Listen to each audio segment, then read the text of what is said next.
Good evening and greetings of peace. My name is Yusuf Ismail and the program you're watching is I Beg to Differ. This program focuses on interactive debate on socio-economic, political, cultural and religious issues affecting us as South Africans, and certainly looking, unpacking, exploring some of the global dominant trends in the international community. When you talk about a domestic abusive wife, and indeed a delinquent one, or a delinquent husband for that particular matter, the closest analog to a constant delinquent in our country is certainly an institution by the name of Eskom. Now, we've discussed this on numerous occasions, and joining me to discuss the fact that recently we've had reports, particularly in the Mail and Guardian, that Eskom is spending something like 4.5 million rands more on coal each day because of contracts that are lucrative for certain producers, the high coal companies, the high price of coal connections. Well, that's what we're going to look at this evening. And joining me to discuss this, we're joined once again by energy expert and energy analyst Ted Blom. Welcome, Ted, to I Beg to Differ. Good day to you. Ted, just starting on this, I mean, this was a report that appeared in the Mail and Guardian. The fact that apparently the taxpayer will now be burdened with roughly approximately a 10 billion rand bill over the next 6 years because Eskom has failed to negotiate a kind of a standard price for the coal it burns to keep the lights on for us. Tell us about that. Okay, so I first picked up irregularities on the coal account when I consulted to Eskom during the period 2006 to 2008. I uncovered quite a number of irregularities. For instance, there were favored parties supplying coal at premium prices.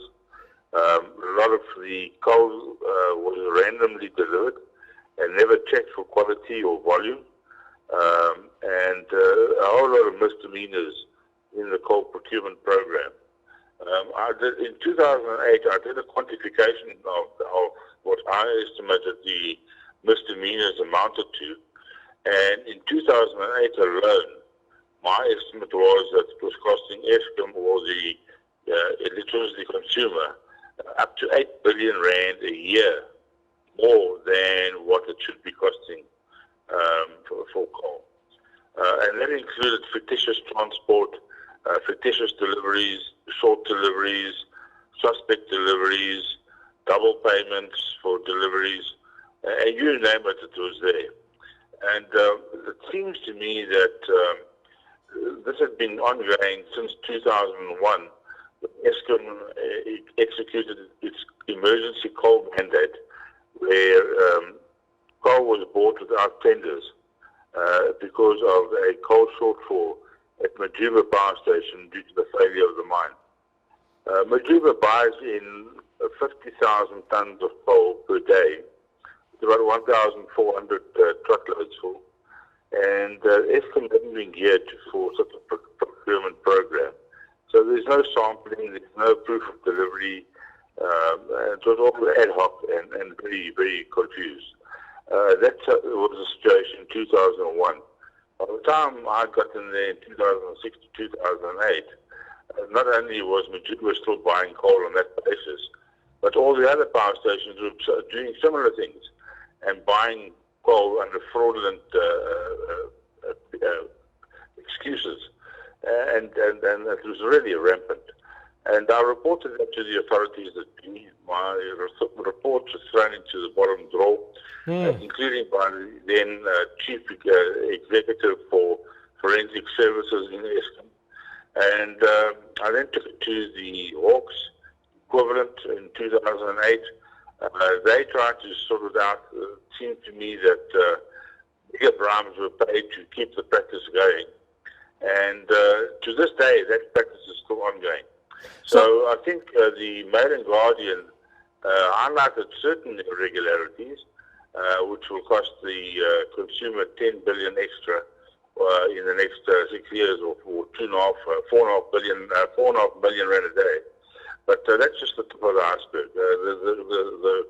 The size of the problem is actually much, much bigger. It's quite shocking. You say 2001. This happened, I mean, that's like almost 20 years ago, that the issue of fictitious transportation, double payments, and then you're saying that your report to the National Prosecuting Authority via the means of the Hawks that fell totally on deaf ears. So to date, for these double payments, these fictitious deliveries, I mean, clearly this is the criminal law definition of fraud and certainly theft. It's never been prosecuted in our country, never. It's even bigger than that. It's organized crime because when I did further investigations before I started getting death threats in 2008, I found out that the one syndicate has 54 members, including its own accounting officer, etc. And it was really, I mean, organized crime rather than just ad hoc fraud or pilfering or whatever. I want to unpack that. I want to unpack that because it's extremely important. Are you saying that then it's the organized criminal syndicates that are in operation of these mines that are supplying Eskom coal, and a lot of the owners of these mines are basically with the underworld, or in fact part and parcel of a large, broader, transnational criminal syndicate? Is that what we're saying? Well, no, I think it's the other way around. I think the criminals are mostly housed inside Eskom, and they play the mines off against each other to see who's going to supply. If you don't play the game, you end up not supplying coal to Eskom. So I think the way it's organized is that there are certain gatekeepers at Eskom, and they keep the crime alive, and the players vacillate depending on whether they get scared or don't want to pay big enough kickbacks. When you talk about the gatekeepers, are we talking about the usual suspects? I know it's saying Machele Koko, are the other individuals as well, certainly also at a governmental level, probably within the Department of Public Minerals, the Mineral and Energy Resources, affiliated to the Mineral and Energy Resources Minister. What are we talking about? Individuals, employees of Eskom, the CEO, individuals like the people I've named, or also at governmental level? It's much more pervasive. You're mentioning people as if they're islands of poor influence. This is from top to bottom. That's disturbing. I mean, that's absolutely shocking. Speaking on that and taking it one step further, you mentioned something like, I think, 4 billion rands a day. The report by The Guardian on Friday basically stated that there are about 16 coal-producing companies providing approximately 70 million tons of coal for the next 6 years. But that's at a cost of 38 billion rands over 6 years. I mean, taking into account the enormous debt that Eskom is in, I mean, it's just like going from the pot into the fire. So the Mail and Guardian is a current picture with the current nominees who are participants in the scheme, and it excludes a lot of the transport fraud or fictitious transport fraud.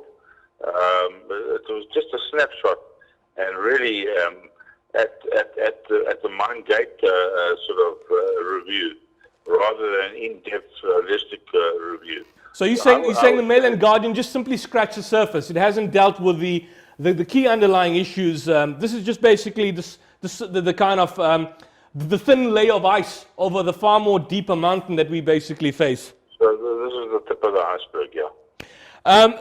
The one thing that Eskom basically suggested in response to the report, which we describe as tip of the iceberg, was that it was untrue that it failed to negotiate coal prices.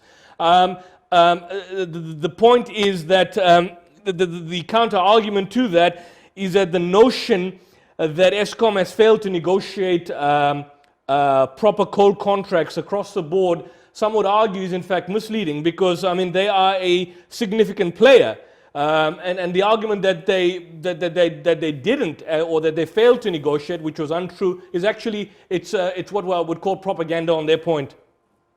I think by them saying that it was a negotiated process highlights exactly the shortfall.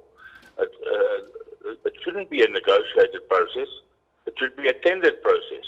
What happened at the National Council of Provinces? I mean, in a statement, apparently Ramaphosa made a particular response at the National Council of Provinces, raising the issue on Thursday that the cost of the utilities energy is under scrutiny. But I mean, this is what he said at the State of the Nation address way back in January. And I mean, it seems to be the same kind of charade that is being brought before us again, once again. No, absolutely. I mean, as I said, this saw festered itself firstly in 2001. And you must understand, something is that lucrative and so well organized and immune to prosecution, it becomes very attractive. I mean, I think there would be very few people who would look the other way or would decline, a kickback of $1 million or 2 or 3 million rand a year, or even per month. There's a particular ATM near one of the Eskom's offices. It's got the highest turnover in the country of ATMs. It turns over more than 35 million rand a month. Wow! Is this ATM in Cape Town? The ATM is near Eskom offices, and people go there on a Friday typically when they want to hand in their invoice to Eskom for payment. They stop by at the ATM with a brown envelope. They draw money, they put it into the brown envelope, and when they hand their invoice to Eskom for payment, it's accompanied by a brown envelope. If it doesn't go with a brown envelope, they end up not getting paid. I'm actually absolutely gobsmacked by that, what you're telling me. You mentioned the death threats that you've received. Are you presently receiving death threats, or was this something that happened in the past? On more than one occasion. The latest one, and some of them are more blunt than others. Some of them are more sort of obscure. But what do they tell you, Ted? What do they tell you? What's a death threat? What does it tell you? What do they tell you specifically? Well, the worst one was an attack on my house when they tried to. I don't know what the intention was trying to get into the house, but they were on the roof of my house lifting tiles. And the reason for this? What's the rationale behind this? What aspect of Eskom are you exposing? What underbelly of Eskom are you exposing that they're not happy with? So that was when I was quite vocal about the corruption in Eskom. Every time I go vocal, I get more threats, including some from one of the ministries earlier on this year. Which ministry are we looking at? No, I'm not at the... Well, okay, that's your prerogative, certainly. Although you are free to say that on the show. But Ted, we just have to go for a quick ad break, as I've been informed by my producer, and we're going to be back shortly.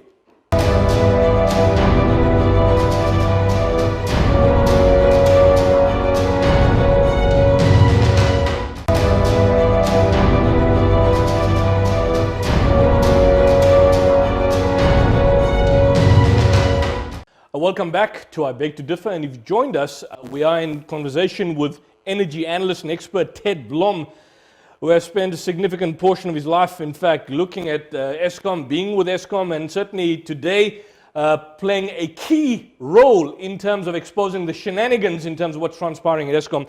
Ted, last month there was a meeting with the Public Enterprises Minister, Pravin Gordhan, and the Trade and Industry Minister, Ibrahim Patel. They held these so-called emergency talks with suppliers through the Mineral Council to address the high prices. And obviously the council is made up of industry players in the energy and mineral space. What happened at the meeting? What was the outcome? Well, I wasn't at that meeting, but I think it's a plea on deaf ears. The bottom line is that the bulk of the members of the Minerals Council are the large mining houses, and of them, I'd say more than half supply Eskom under long-term agreements, which were and are still very competitive and amongst the cheapest coal suppliers. The protagonists of the fraud stuff tend to be not members of the Minerals Council because if you belong to what was the Chamber of Mines and now the Minerals Council, it comes at a cost, a heavy cost, which in the past was ameliorated by benefits of being a member of the club, including its research arm. Now, that has all sort of changed, and a lot of the marginal mines are no longer members of the Minerals Council. So all that's left here really the Anglos of the world, the Billikens of the world, Zaros there, and some of the big gold mining companies, obviously we don't supply anything to Eskom, but are big customers of Eskom. So the smaller mining operators are not members of the Minerals Council. So I guess if you're talking about the whole full list of suppliers to Eskom, which at last count I saw was about 38 suppliers, maybe there were 4 in the Minerals Council. So there were 34 that you didn't talk to. Well, what is quite important to also note is that when we're talking about purchasing coal, and you're talking about billions, but I'm told, and certainly as we see in reports, that apparently that forms something like just simply 30%. It's a small portion of Eskom's cost structure, and apparently that figure is even reduced further to 26% if capex is considered. So what's the balance of the 70%? Hang on, if I can just mention too. It's incorrect of Eskom to include capex in the comparison. Capex is capital purchases as one-off. It's not monthly operating expenses, or at least it shouldn't be. So you need to compare apples with apples. So yes, coal is at least 30% of Eskom's cost, and historically that's about the percentage it's always been. But it's much higher in actual cost per ton than it used to be ever in the history of Eskom. The only reason why it's still in proportion is because the other two-thirds of Eskom's costs have also leaped through the roof, of which one-third is manpower costs. They're selling with 30,000 too many people at 4 times World Bank average salary for the job. So that's also run away through the roof. The coal costs have gone through the roof. The manpower costs have gone through the roof. And because of the success of borrowing, the highest levels ever, it's actually more than 450 billion rand, the interest costs, the capital finance costs have gone through the roof.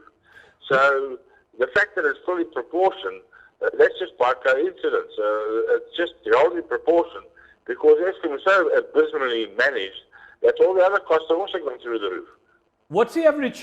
What's the average cost when you talk about cost structure? The average employee salary is about what, 600,000, 500,000 per annum? No, it's my calculation is over 800,000 because over 800,000. I mean, people within the judiciary, magistrates, I pointed out in the past, get approximately 700,000 to 800,000. Junior magistrates at the very least. So you're saying average employees are getting approximately 800,000, 30,000. That's a significant cost.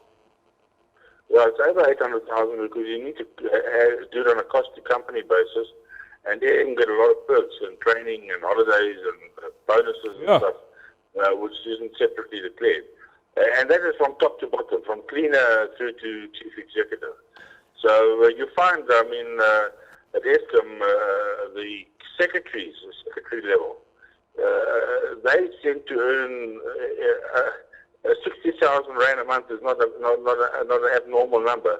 And the last time the person was earning that, the last time I checked, couldn't even type. What's your take on the new CEO? There's no new CEO. Oh, sorry. Was there no CEO that's appointed? The one that was replaced. What's happened in that respect? Well, that's still going to be announced. That hasn't been announced yet. So you've still got the chairman acting as CEO as well. The acting CEO at this particular point in time. Any chances that he may end up being the CEO? No, he can't. He's already chairman. And the fact that he's acting as CEO is already against the King governance rules. You can't have at executive level one person reporting to himself. I mean, that's exactly what's happening. That's totally self-contradictory. Now, coming back to the issue of the quality of coal, and we were talking in the past about the fact that rocks were being thrown in as opposed to actual coal. As I understand, look at this report, the quality of coal that Eskom buying from the 16 contracted companies is about 20.45 gigajoules per kilogram. And that's accordingly an average cost of 409 rands per ton. Now, if Eskom paid this average of 70 million tons, that would be approximately 28 billion rands. But because we have a situation that certain companies are charging more, Eskom is now going to part with 10 billion rands more, which is then passed on to us, the taxpayer. The point is, can't they get companies which are charging them less? Well, yes, I mean, Anglo, on average, its collieries that have been properly capitalized by Eskom, and the big boys, Billiton is the same thing, Exara is certainly similar, they're getting about between 200 and 250 rand a ton. The thing is, what I find is a cynicism because in 2016 there was obviously an outcry, and rightly so, on the Gupta-owned the Tegeta exploration selling coal to Eskom at 20 rand per gigajoule. That was 400 rands per ton. But now, four of the most expensive, presently in 2019, as I understand, four of the most expensive prices prices per ton are in fact part of the Glencore contracts. The most expensive coal is 980 rands per ton. Is that not daylight robbery? No, absolutely. That's about 40 rand a megajoule. And I mean, it's double what the cheaper suppliers get for their coal. So, and anyway, for a grade of coal that Eskom can't actually use, what it does is it uses the more expensive coal and blends it with rubbish coal to get to stuff that Eskom, an average grade that Eskom can consume. So, I mean, by and large, they're buying Rolls Royces when they actually need Morris Miners or Volkswagens or whatever. So that's just another extension of. But there hasn't been an outcry on Glencore. I mean, as I see, of course there was an outcry with the Gupta companies, and rightfully so. But there hasn't been so much of an outcry on what Glencore is doing. Yeah, you'll remember that Glencore is the current president's former business partner. Are you saying Glencore is Ramaphosa's business? Just explain that relationship. I don't understand that. Well, what do you mean by that? There's a very tight relationship between Shanduka Coal and Glencore. Which is the company owned by Ramaphosa, right? Yes. And is that possibly why the ANC is so silent at this particular point in time, and his administration in particular? Because I mean, the DA as well hasn't raised any concerns on this issue, although they were extremely vocal in 2016. Yeah, I'd rather not comment about the DA's ongoings. They haven't been persistent in their review of Eskom activities. They tend to make a lot of noise when everybody else is making a lot of noise. What about they don't have anybody who's consistently monitoring Eskom. Absolutely. What about the NERSA price determination for 2018? Tell us about that, because that allowed Eskom to spend, I think, a maximum of 39 billion rands for 114 million tons of coal. Yeah, so the NERSA target price for coal is, they reckon that Eskom should pay no more than 350 rand a ton for coal. And what's happened in respect, I mean, basically all of this that we see today, it flies in the face of that price determination. So the way it works is NERSA in their tariff allocations works out the standard costs and standard tariffs for different input costs. Eskom then exceeds them and then comes back with a reclaim tariff increase after the year end and says, well, you're only allowed us 350. It cost us, in certain instances, 409 rand on average. We want 120 million tons times 50 rand a ton. So that's a 60 billion rand claim, of which NERSA will then see whether it's been prudently incurred or not, and then either allocate all or a portion of it towards the next tariff increase. And so it carries on and carries on. I mean, coal is a pass-through cost for Eskom, so whatever they pay on coal, they're allowed to claim from you and me as the consumer. Just quickly, the special appropriation bill tabled before Parliament, that will see Eskom receive about 59 billion rands in 2 years. What's the status of that? Okay, so the amount has apparently not, the second amount has apparently not been paid over. The first amount went through in February, as far as I recall. The second amount is now subject to 26 new conditions imposed by Treasury to try and cut back on Eskom corruption and overspending.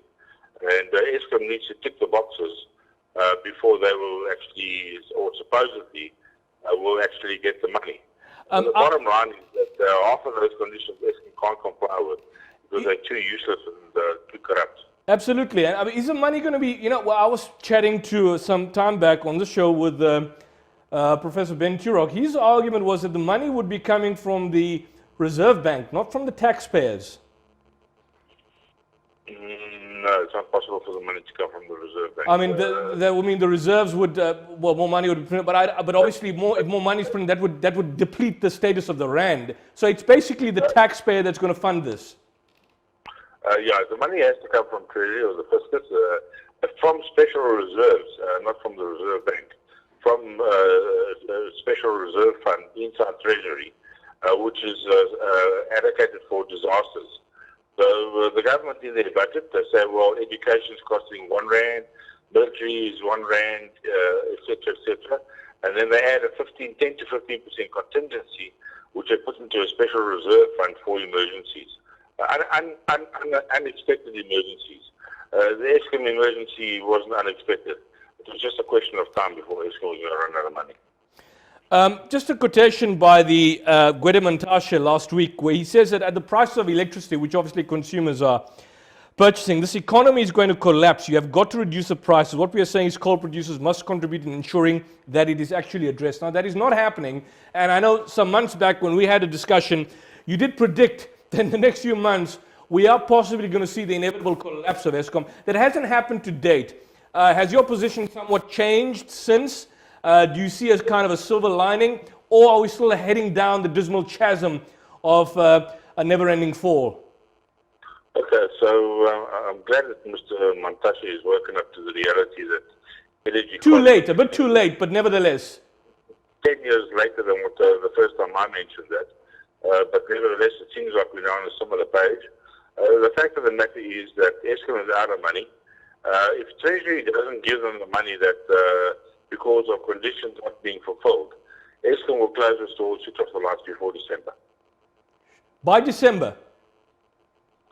Absolutely. And then what happens? What happens? I mean, you're going to have a total blackout. Well, they're playing chicken with the government. They threatened to switch the power off, which they already started doing. You'd have noticed in the papers that they've started to warn people that there's a chance of load shedding coming back. Yeah. That's just threatening the Treasury to say, listen here, shut up and pay the money over. We're not going to cut back on our costs or anything like that.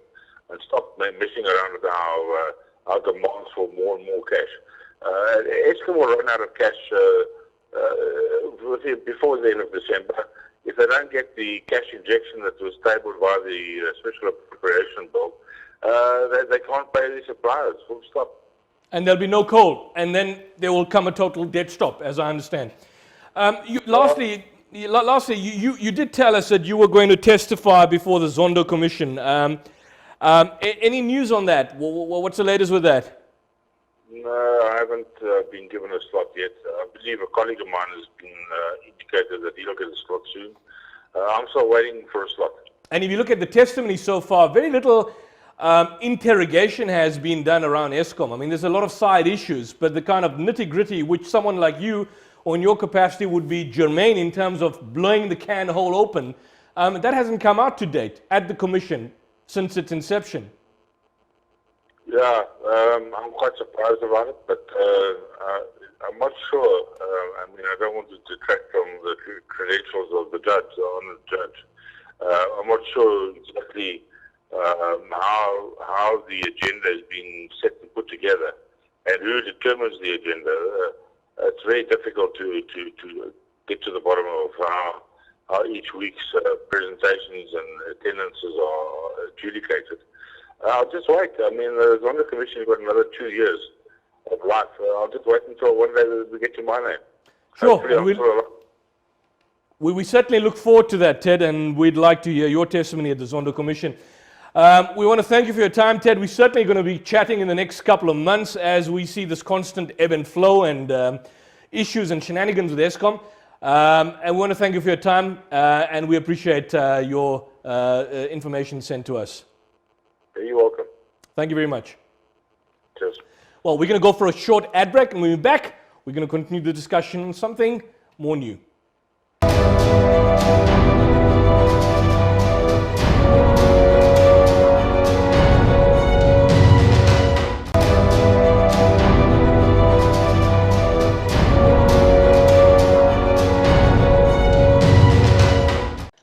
welcome back to I Beg to Differ. I'm your host Yusuf Ismail, and if you've just joined us in the previous segment, we discussed and unpacked the shenanigans at ESCOM and certainly looked at some of the recent reports in the Mail and Guardian. That was Ted Blom. From ESCOM, we moved to something more localized and we discussed the issue of education, and in particular, Islamic education in South Africa. Does Islamic education need a significant overhaul? What have we been taught over the past 60, 70 years?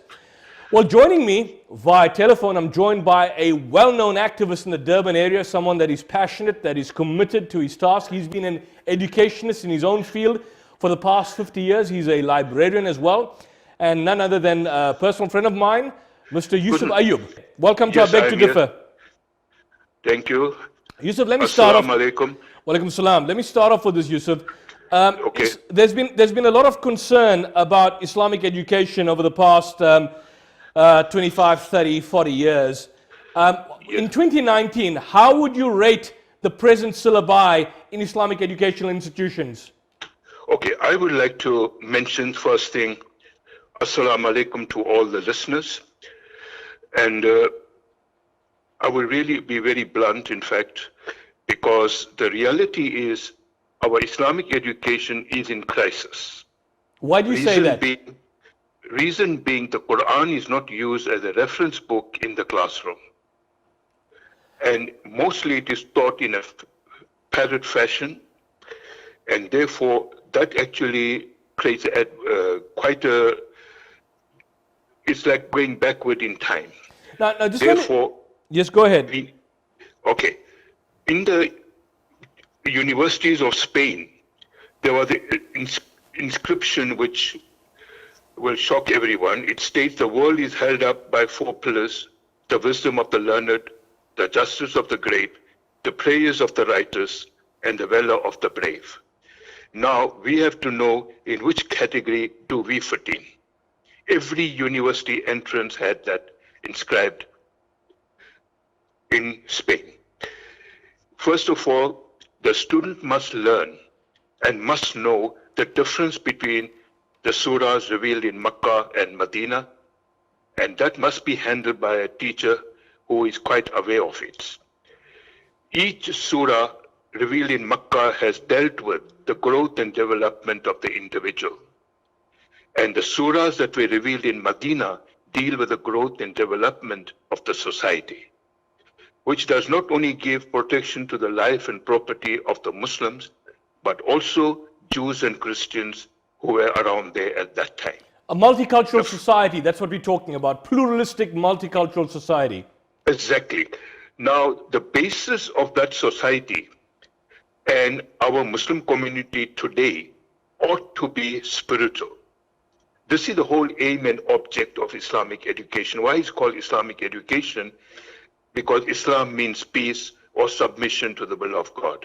So the basis is spiritual and the ultimate object is spiritual. The teachers or Islamic schools ought to teach the value of family life, which is of utmost importance, and taking Muhammad Sallallahu Alaihi Wasallam as a perfect example. We have to know our aspiration and hopes as individuals and where do we stand in the 21st century. So in other words, maintaining an interpretative relationship between the text of the Quran and 21st century. Now here's the point, because you're saying that the Quran is not foundational as a kind of a standard textbook within the Islamic educational curriculum. Just give us a background. What was then the model that we basically follow? Give us a context and the background pertaining to that. First of all, what we have to do is create a syllabi in regards to the life of Muhammad Sallallahu Alaihi Wasallam prior to the revelation of the Quran, and study his life very carefully. Thereafter, we need to know the definition of prophethood and nubuwwat, messengership and risalat. Is that not happening? But why do you say that's not happening? Some people would argue and say that is happening. Because once if you deal with the life of Muhammad, we have to understand that even prior to the revelation of the Quran, he was known as truthful and trustworthy, etc. Are we that truthful and trustworthy in the world society? Okay. Can the world trust us? with their life and property and everything. Okay, Yusuf, I just want to take you back to this. This is a question which I want you to look at. The present syllabi that we deal with, the ones that's taught at the madrasa, I understand the Darul Ulooms have called what they call the Dars Nizami, but the present syllabi in the madrasas, even in Islamic schools, what's the context and historical background behind that? How did that evolve? How did that come into operation? Okay, let me tell you that in regards to madrasa, we have very young children whose minds are very fresh. Yeah. I think a lot can be added. Example, all the great Muslim scientists, philosophers, scholars who are left unknown in our Muslim community. And they have received inspiration directly from the Quran. So are you saying Example, Yeah, go ahead. Yeah. Sorry? Go ahead, Yusuf. Yeah, just go ahead with your point. Okay. Example, we do not find any Muslim individual taking up marine life as his field of science. We do not see any Muslim who studies astronomy, for that matter. Majority of the Muslims go into the department of BCom. And if all the Indian Muslims were to leave the country, the department of BCom will close down. Well, I mean, we're not just talking about Indian Muslims, it's black Muslims now. I mean, we're talking about a diverse community, not just Indian Muslims. Are you saying definitely. basically that there's a lack of interest in other fields of science? Yes, there is a lack of interest because they are not persuaded to go forward in that field. The aspiration of the youth is not heard. Okay, I understand, I understand understood. that point. I understand that point, Yusuf. But in the madrasa, what is the main key point in terms of problem that you identify? In madrasa system, we have the basic 5 pillars of Islam, which are not given enough significance because each of these 5 principles have historical and spiritual significance. And that is not taught. That part of the 5 pillars is not taught. Our articles of Iman is taught, again without reference to the Quran. The Quran itself is never explored. It's basically taught where the individual is taught to be a good reciter. What's been the reason for this? Reason is, I think, listen, to have a good reciter is not sufficient. We have plenty of young qaris, and then they have a competition, and everything stops there. Yeah, but Example, when we say we believe in Allah as one and only God, what do we know about the personality of Allah Himself?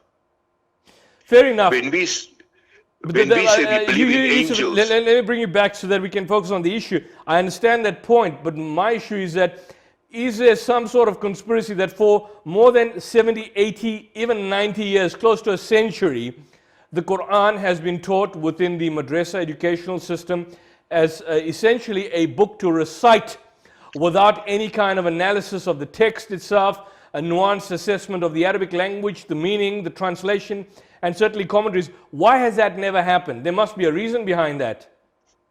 I think the elite among the ulama were afraid. Of what? What were they afraid of? If the society comes to know the truth, they are liable to lose their status quo. So are you saying then that the kind of a more active involvement with the text of the Quran would do away with the necessity of a religious class? No. We have to understand the psychology of the young people. And they want kind of education where there is a bit of entertainment. Example, you look at Surah Yusuf or Surah Qasas, which deals with the story of Moses almost in its entirety, about Jesus or any other prophet. What happens, it becomes an entertainment and enjoyment to read. At the same time, deeper level of understanding begins to evolve. And that's why I say Quran must be the reference book in a classroom by every Islamic school, even for non-Muslims, those who are converted to Islam. They must know 2 things. 1 is the Quran. 2, the life pattern of Muhammad sallallahu alaihi wasallam. Not only hadiths, but his seerah. How did he live? Are you saying the seerah is never taught? No, not in its entirety. Very much in a piecemeal manner. Is it possibly because of the lack of time? Yes, and this is a problem. If Muslims are really sincere, they can start their own Islamic college with a complete change of syllabus. I enter into a new dimension of Islamic education. I mean, the irony is that, I mean, speaking about separate Islamic college and so on, the university, the conventional university that we see today, is essentially one of Islamic origin. People don't know that. It was formed by two Muslim women in Morocco and Spain. Exactly. Now, why is it Muslims don't know? Because that information is not on the desk. Well, Yusuf, I want you to hold that thought. We just have to go for a quick ad break, and we're going to be back shortly and continue this discussion. Sure.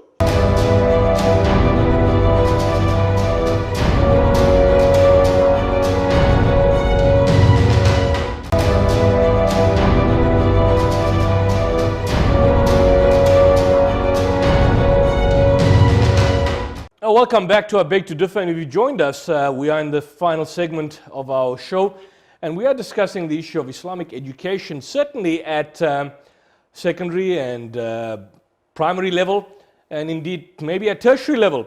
Does it need an overhaul, and what do we actually faced with, and what is a way forward and trajectory forward? And joining me via telephone, I'm joined by an educationist who has been involved in education for the past 50 years in Durban, Mr. Yusuf Ayub. Welcome back, Yusuf, to our Beg to Differ. Yusuf, just when we went for a break, you made a telling point, you know, and we ended up with the discussion of the so-called university that we see today, which is very much appropriated by the West. It was indeed an Islamic phenomenon.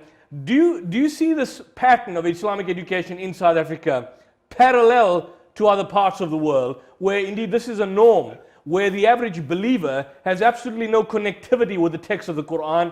What he hears about it is what he listens to at the Jummah khutbah on a Friday, but beyond that, barring perhaps a cursory reading of the translation of the Quran, there's no active engagement, because the person has evolved and basically been educated simply to do the fundamental basics, which is how to pray, how to make wudu, the kind of fundamental essentials, without the nuanced understanding of his faith. Exactly. You hit the nail on the head. This is the reality, everyday reality in our Muslim community, as far as education is concerned, Islamic education in particular. I do not desire to blame the West, because there are some great scholars who have written books, such as Ziauddin Sardar, Tariq Ramadan, and Sayyid Hussain Nasser, Idris Shah, all these great personalities who have written and did their best. In fact, Idris Shah inspired me to compile, because he has compiled a lot of works so that knowledge can be present in the presence of the people and students in particular. Idris Shah has done a fantastic job. That name is never mentioned ever in a Jummah khutbah or any lecture delivered in a hired hall. Well, what has he done? Can you just explore for us, for those who may not know? Okay, let's take any lecturer who stands up to a lecture. Does he ever mention Allama Iqbal, one of the greatest poet philosopher of the early 20th century? I've seen that occasionally. I have seen that. I have heard it once or twice. Yes, occasionally in regards to quotations. And today, Quran has also become the book of quotations. It's not the book of guidance or wisdom or knowledge as it's supposed to be. What's the fear? What's the inherent fear with that? I think it's very easy to remember or memorize something without thinking. A person can quote a verse of the Quran which may not be applicable at that particular time. So we create the charade that you want to mesmerize the public with the fact that you can quote so many verses without having a meaningful demonstration in terms of how we can relate them to society at large. Exactly. Because if you look at the early surahs that we revealed, I'm talking about before the Quran became public, 3 years after the first revelation. Yeah. What do we have? What kind of surahs were revealed? And what impact they have on the individual self?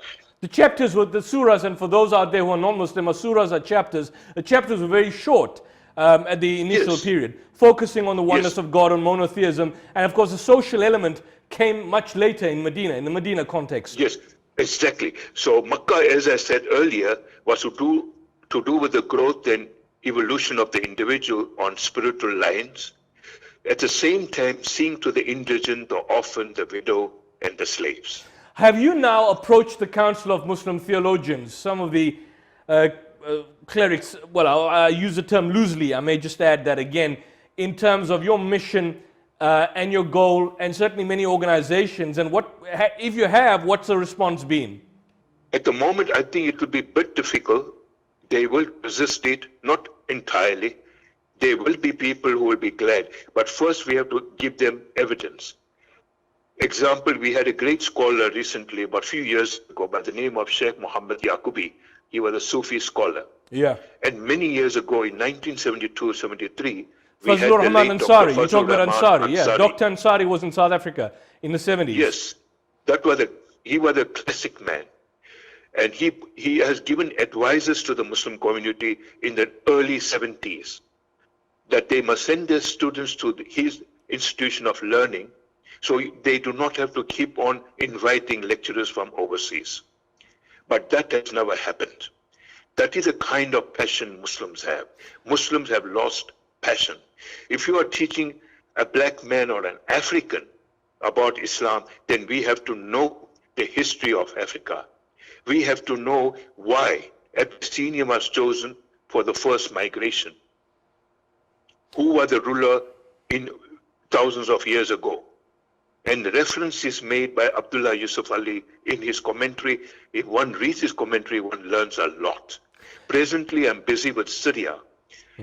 Why Nabi Sallallahu Alaihi Wasallam was taken to Syria at the age of 12. Yeah. And Yusuf Ali has made a classic commentary in regards to how Syria was linked up with the outside world. Just one thing on that point and taking it up. Arabic, certainly, because that's a key to understanding the Quran. Yes. And yes. Arabic is not an extremely difficult language to understand. I mean, many of us, for example, were taught Afrikaans. We were taught through matric level. When it comes to Arabic, we are taught to be beautiful reciters. Some of us can recite Arabic far more superior to many Arabs. But the one irony is that this is one of the only, if not the only language in the world where people can recite it in many instances more beautiful than the originators of the language without understanding a word of English. It's like a word of the Arabic. It's like reciting English better than the Queen herself, and you can't understand what you're reciting. Exactly. You see, Arabic has not been introduced from the early days when the Muslims arrived in South Africa. Well, was that because of the fact that the early Muslim community in South Africa were just simply involved and interested in a perspective of survival? For them it was a matter of survival, and so possibly the mullahs or the ulama class thought that essentially they just needed to know the fair basics, how to fast, how to make your salah, how to engage in the funeral prayers, and from that perspective they thought that the main key aim was to simply teach the essential do's without the nuanced understanding which we've been talking about. Yeah, definitely. Listen, we do appreciate the work the ulama had at that time. Plus, we appreciate the vision the early Muslims had to build mosques, madrasas, schools, to have facilities provided for the Muslims. They had a vision. In the 21st century, it doesn't matter how qualified a Muslim might be, but he hasn't got a vision for the future. I do not hear future in the lectures that are delivered by the scholars. Why not? There must be a reason for that. Why not? Because I feel that they have been not taught from a young age to think independently. And they can see very clearly that the West has progressed tremendously. They are approximately 500 years ahead of time. And Muslims are 500 years behind time. Can this situation that we see, I mean, it's very localized, dealing at a small level, can this somehow or the other be linked up to the far more broader problem that happened within Islamic civilization? You know, the introduction of taqlid, the end of the closing of the gates of ijtihad in the middle century, the decline in Muslim civilization after the original golden age of Islam. There was a sudden downward spiral. Can what we see here be linked to that in some capacity? What we are doing now is actually practicing taqlid, which is repetition. Blind following. And that which has closed the doors of ijtihad, independent thinking. In the Western schools and universities, an individual is taught to think independently. Otherwise, there would not have been any discoveries or inventions to benefit mankind. The one other issue which is also concerning is that with the level of Islamophobia that you see in the world, misconceptions that are writ large in our schools, public schools for that particular matter, mass media, television, etc., the vast majority of Muslims thereby become ill-equipped to deal with some of these challenges that they face. Presently, our Muslim world leadership, that is the political leadership, have made alliance with the non-Muslim world leadership, and they're dictated to how to run their own countries. And Muslim leadership should not have made alliance with that kind of approach in the world, because they need to be united as one people. They must have confidence enough to say, we can do our own work. And I think in Islamic Republic of Iran, this is what Imam Khomeini was trying to achieve.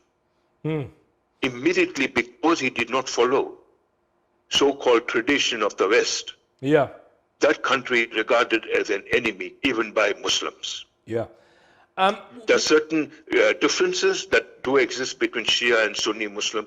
That can be solved. The problem can be solved within the Muslim Ummah. But it has not happened so. Now, you've been personally going from school to school over the years. You were a key figure at the Jummah Masjid, the Grey Street, over the past, 20, 35 years involved with non-Muslim guests being crucial in some of the mosque tours that were done in the Grey Street Masjid. Do you see any change happening? I mean, you look at the largest mosque, or what was once upon a time the largest mosque in the Southern Hemisphere. Fair enough, you've had the involvement of a lot of people visiting, you've had politicians coming and so on and so forth, but it still remains a very much an enclosed space. Yeah, you see, when I had tourists, they were mostly school pupils, high school or secondary school, as you may call it, and they were thrilled because I explained to them about the Torah, the Gospel, and the Quran. Sure. And I did not say they are wrong and we are right. Yeah, no, I know your presentation. You present some sort of synchronicity between the major monotheistic faiths, which is important and intrinsic. The way forward. What's the way forward? I mean, I wouldn't want to insult you, but you are in the twilight of your years. I don't know how old you are, but I mean, you've been around for a long, long time. And there are others that obviously need to follow your footstep and persevere and move in that particular light. What would your suggestion be to the viewers out there, and certainly those concerned individuals that are concerned significantly about the status of education, particularly Islamic education in this country? Okay, two things can be done. One is, we have class of 12 students, males and females, to have a 10-month course in the Quran, how to make reference and cross-reference to the Quran, and why. Then we need, what we need is a home-based library. Yeah. Every Muslim home must have a library, even in this advanced technological age. They must not run away and say everything is digital. They must have a book. Books at home so they can show to their grandchildren as well. Inculcate the aspect of reading. To happen. We also need to award students who do excellent in math, science, literature, and or history. And the award must be given under the name of a specific mosque. Example, Jummah Masjid Award given to a certain student. Or better still, you have a Rumi Award as the highest award given to any student. Curriculum, what are you going to do about the curriculum? Final wrap up. What's your view on the curriculum? Present curriculum. I'm busy with it at the moment. I've started with the life of Muhammad prior to the revelation of the Quran, from the Quran and the Seerah. Second is prophethood, which is almost complete. Thereafter, the number of surahs that were revealed in Makkah with English translation and commentary. And you explain the context. You explain the context behind it as well. Yeah. And then finally, most important, which I'm working with as well, is the Medina society, because that is where the social structure was established by Muhammad sallallahu alaihi wasallam. Okay. Yusuf, we have to stop you at that point, but we wish you well on the mission. We certainly support your endeavors, and we possibly hope to have further encounters and engagements with you in the near future. We want to thank you for your time, and that's all we have for this evening, folks. You've been watching an hour segment discussing ESCOM and, of course, the issue of education in South Africa, in particular the Islamic educational curriculum. Join us next week for more interactive debate on I Beg to Differ. Till then, greetings of peace and Assalamu alaikum. Thank you very much. Assalamu alaikum salam.